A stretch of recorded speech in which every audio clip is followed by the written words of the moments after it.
Welcome to the Made You Think podcast. Podcast. Hi. Yeah. Welcome to the Made You Think podcast. Welcome to the Made You Think podcast.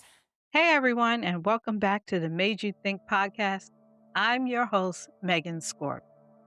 Before we dive into today's conversation, I just want to lay down some groundwork. Everything we unpack in this space comes straight from real life, real conversations, tough lessons, and things I've personally sat with.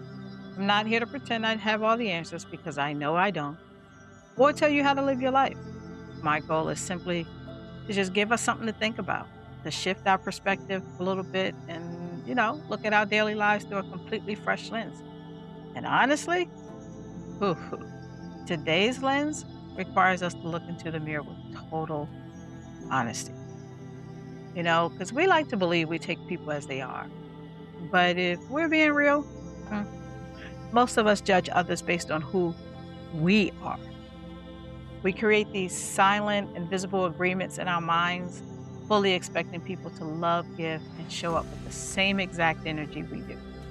And then we end up breaking our own hearts. Let me say that again, our own hearts when they don't. So let's talk about it. Today's topic is never expect you from others. So grab your favorite beverage, settle in, turn up the volume, because we're going to get into it today. Ready? So, have you ever done something incredibly kind for someone and then find yourself quietly waiting for them to return the favor? Just be honest. This is a safe space. Don't worry about it. Or, let's see, maybe you spent an entire weekend helping someone move.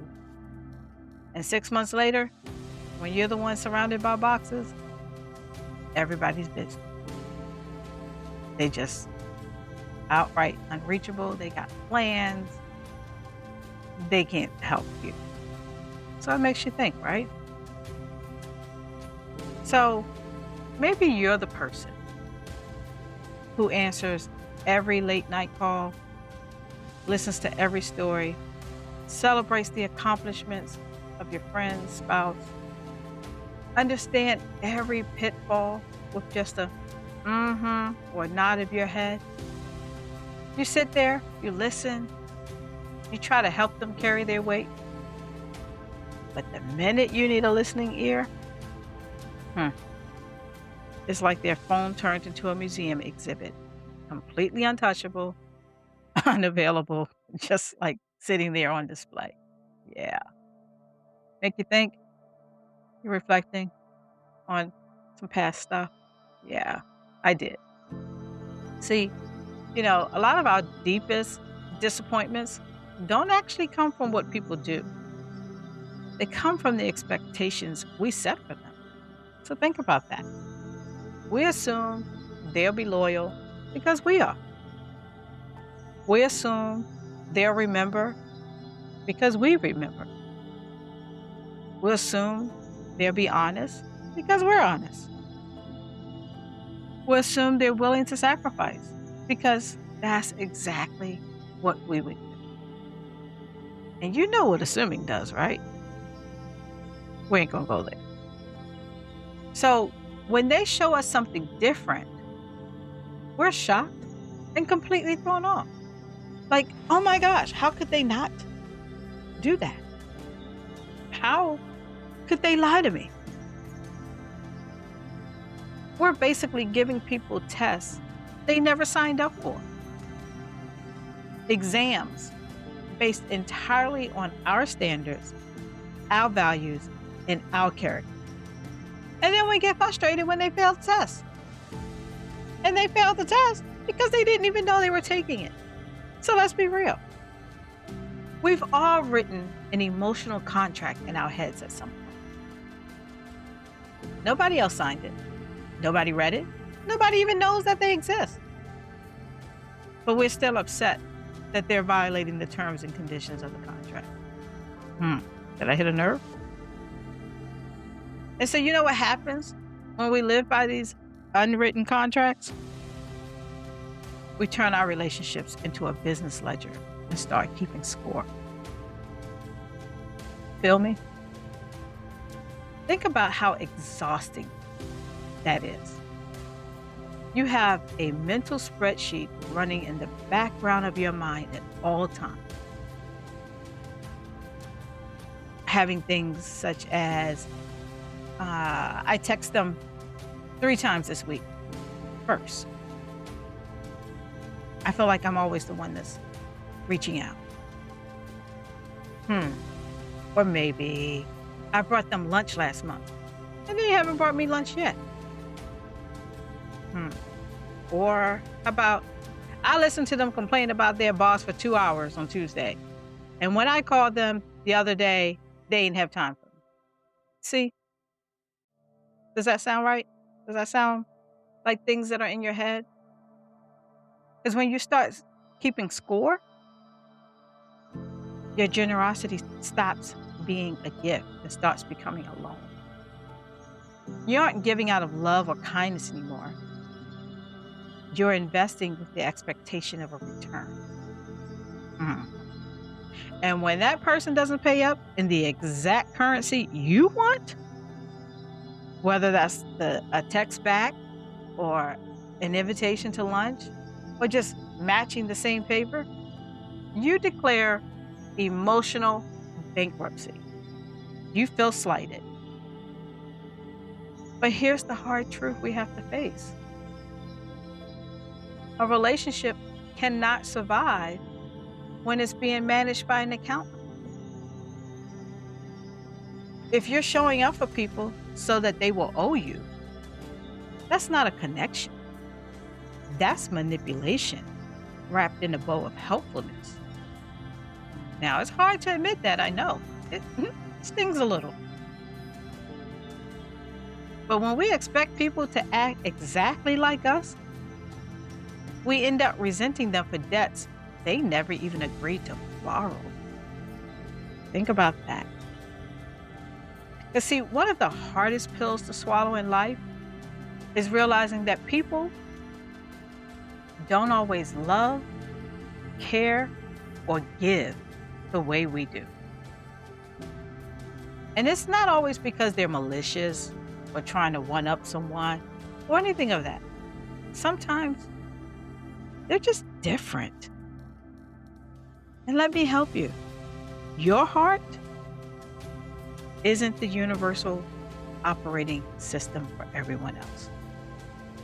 Let me say that again. Your heart isn't the universal operating system for everyone else around you. Not everyone is wired the same way. Not everyone has the same moral compass as you. They may have a different background. They may have a different upbringing. But you know what's funny? The most thoughtful people often end up carrying the most disappointment. Because if you're that thoughtful person, you remember the little things. You check in, you send that, I'm thinking of you, or just checking on you text, and you do it naturally. Not out of obligation, but just plain thoughtfulness. And you may just assume it's standard behavior. But when your birthday rolls around, or you haven't been in contact with someone in a while, you get upset. So let's just say your birthday rolls around. You remember everybody's birthday. But when yours come around, nobody remembers. But you do get that automated text from the doctor's office. And that hurts. Because you feel like you're being there for everybody and no one's there for you. Not because you need the noise, but because you know you would have shown up for them. See the difference? You're measuring their actions with your ruler. Think about that. So now, let's do this on the flip side. Why do we keep things in invisible ink? Like, why do we rely on these silent contracts or agreements inside of our head instead of just speaking up? Why are we silent? So, if we're being completely transparent, I think it's because we're terrified of the answer. It is much safer to stay silent and guess why someone isn't meeting your needs than it is to look them in the eye and say, hey, I'm going through a rough patch right now, and I could really use your support. You never know what might be said. Because if you ask directly and they still don't show up, now you have your answer. Now you can't make excuses for them anymore. The illusion you have is shattered. See, we choose the comfort of our silent expectations because it protects us from the vulnerability of a definitive no. We would rather be quietly resentful than risk being explicitly rejected. Are you thinking? Is it setting in your spirit? But think about what we're doing to the people we care about. We're forcing them to be mind readers. We expect them to decode our sides, read between the lines of our short text messages, and intuitively know exactly what we need when we need it and how we want it delivered. And that's not fair. That's not fair to them. And it's just absolutely destructive to you. Clear boundaries and open communication might feel uncomfortable in the moment, but they save relationships. Expecting someone to just know because you would know is a trap. And that only leads to one place: isolation. Now, I'm not saying lower your standards or keep people at arm's length or anything like that. Please don't do that. But what I do need for all of us to understand is that we need to adjust our expectations. Assumptions are emotionally expensive. We assume they're supportive. We assume they understand us. We assume that they will reciprocate our energy. And that assumption drains when reality doesn't match up. You agree? Please let me know. See, I had to learn along the way that not everyone who benefits from my kindness has the capacity to return it. Not everyone understands loyalty or knows how to extend grace. And not everybody who benefits from my heart understands my heart. And that's not coming from a place of bitterness. It's just awareness. I'm aware of the people that I deal with. So, have you ever noticed how naturally generous people attract takers? It's almost like a magnetic pull, you know? The giver keeps giving, hoping for a bit of appreciation, right? The taker keeps taking, expecting it to keep coming. That sounds about right. The fixer meets the dependent person, expecting things to work. The encourager meets the complainer, expecting to be motivated. It's like it's some strange emotional dating app. Because you know what happens in the end?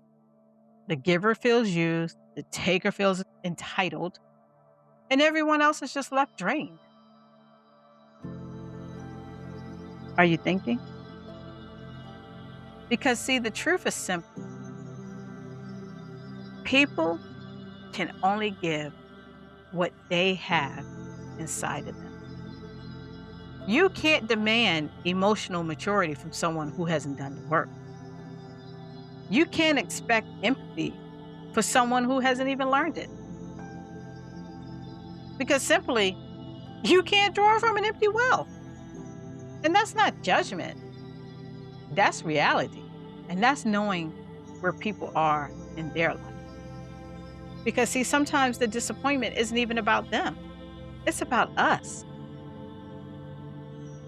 Now, if we're being completely transparent, remember, look in the mirror, look at yourself.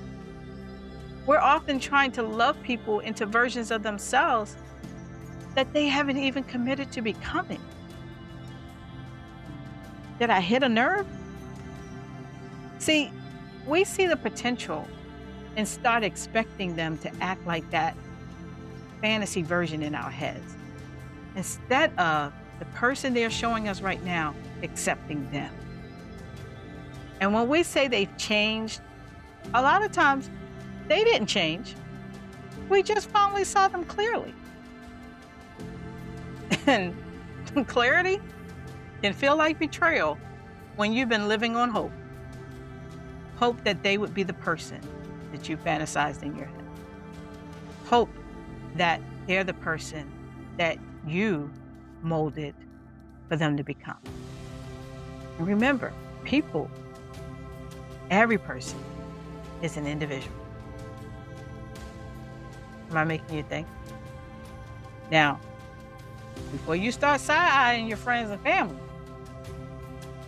let's talk about what happens when that veil drops, when you finally see someone clearly. It hurts. It feels like a betrayal. But that betrayal didn't come from them breaking a promise. It came from the reality of breaking your expectation. There is a genuine grieving process that happens when you realize someone cannot be who you need them to be. And it's okay. You have to mourn the relationship you thought you had in your head. You have to say goodbye to the version of them you built. The version that checks in, the version that holds space for you, the version that mirrors your heart. And we know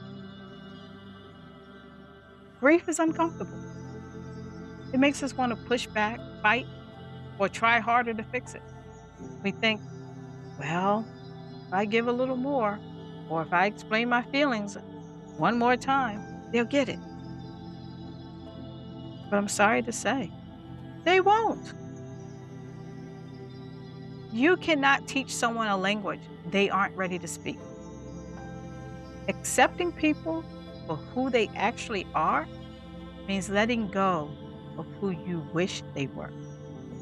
It means stopping the struggle to force a square peg into that round hole. Accepting their capacity is limited. And that realization right there is the only thing that will set you free. So let's talk about grace. Because this lesson isn't about being cynical. It's about becoming wiser, understanding, because that's the difference. See, cynical people will close their heart and stop giving. Like, that's it, I'm done. They didn't do this for me, I cut them off. Wise people will still be there, understand, but they drop the unrealistic expectations.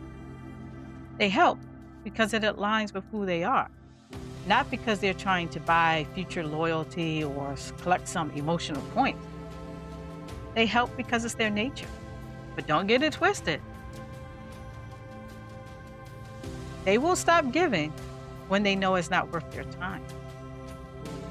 And see, there is so much freedom in letting go of the requirement that everyone needs to act like you. The disappointment drops instantly. You look different. You protect your peace. You stop being shocked by patterns people have consistently shown you. And you just start dealing with the reality of that person instead of your imagination of that person. Did I make you think? Are we breathing? Are we reflecting? Because you know what's really funny? We have to realize that priorities are entirely personal. Think about it. In the book of life, you may be making that person a chapter, but in their life, they may be making you a paragraph. And you may step down and say, okay. They're not going to be a chapter. They're going to just be a paragraph. And they may turn around and make you a footnote. And as tough as that is to admit, it's okay.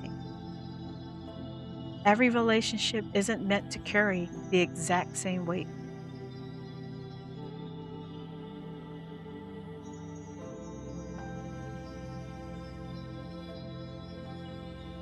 To keep you mentally healthy, understand something powerful. Love people for who they are, not for who you need them to be. Can I say it again? Get it in your spirit. Listen. Love people for who they are and not for who you need them to be. That'll be life-changing for you. It was life-changing for me. See, when you stop demanding people become copies of you, you can finally appreciate them for who they actually are. You recognize they're not capable of giving you what you're asking for, but they are capable for other things. See, both answers are valuable. And if you're listening to this thinking, okay, you know what? I think I'm just going to stop being nice. I'm going to stop expecting this, and I'm just not going to do it. Don't do that. Don't do that. Be nice, because the world desperately needs your kindness, your empathy, and your open heart. The lesson isn't to stop being who you are. It is to stop expecting everyone else to match it. Big difference. Big difference. Because your kindness is your character. Their response to your kindness is theirs. Your integrity is your character. Their integrity is their character. So don't allow someone else's limitations to convince you to abandon your strengths. The goal isn't to love less. The goal is just to be less surprised, less thrown off. And remember, that is how we protect our peace. Peace grows when we accept reality and stop trying to force people into identities they never claimed. So keep being kind. Keep checking in on people. Keep loving deeply. Just leave the hidden contracts behind. Don't demand reflections of yourself from people who were never meant to be your mirror. Accept what they can genuinely give you. Guard your peace and keep growing into the person you are proud to be. Because at the end of the day, the goal isn't to find an army of people exactly like you. It's learning how to love people wisely while staying completely true to yourself. And that right there, that's the freedom you want. Hope I made you think. But I thank you for spending time with me today on the Made You Think podcast. Honestly, if today's conversation hit home for you like it did for me, please take a second to subscribe, follow, or pass this episode along to someone who might need a little inspiration today. You can always find us on YouTube, Spotify, Apple, Amazon, Pandora, wherever you listen to your favorite shows. So until next time, keep growing, keep questioning, keep believing, and keep becoming the person you already know you're capable of being. I'm your host, Megan Scorp, and this has been Made You Think. I'll see you in the next episode.